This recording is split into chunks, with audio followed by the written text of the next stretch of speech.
حضرت ابو ہریرہ رضی اللہ عنہ فرماتے ہیں کہ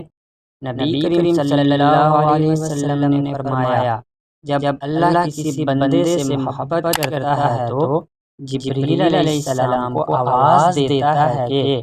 اللہ فلاں بندے سے محبت کرتا ہے، تم بھی اس سے محبت کرو۔ جبریل علیہ السلام بھی اس سے محبت کرنے لگتے ہیں، پھر وہ تمام آسمان والوں میں آواز دیتے ہیں کہ اللہ فلاں بندے سے محبت کرتا ہے، تم بھی اس سے محبت کرو۔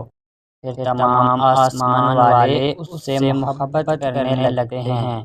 اس کے بعد وہ زمین میں بھی بندگان خدا کا مقبول اور محبوب بن جاتا ہے۔ حضرت انس بن مالک رضی اللہ عنہ فرماتے ہیں کہ نبی کریم صلی اللہ علیہ وسلم نے فرمایا، کوئی شخص ایمان کی مٹھاس اس وقت تک نہیں پا سکتا جب تک وہ کسی شخص سے محبت کرتا ہے تو صرف اللہ کے لیے کرے اور اس کو آگ میں ڈالا جانا اچھا لگے، پر ایمان کے بعد جب اللہ نے اسے کفر سے چھڑا دیا پھر کافر ہو جانا اسے پسند نہ ہو، اور جب تک اللہ اور اس کے رسول سے اسے ان کے سوا دوسری تمام چیزوں کے مقابلے میں زیادہ محبت نہ ہو۔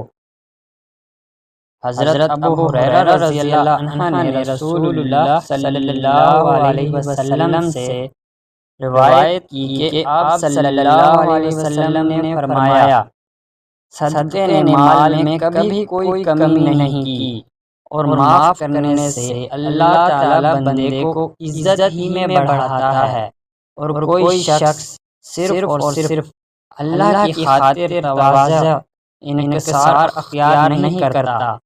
مگر اللہ تعالی اس کا مقام بلند کر دیتا ہے۔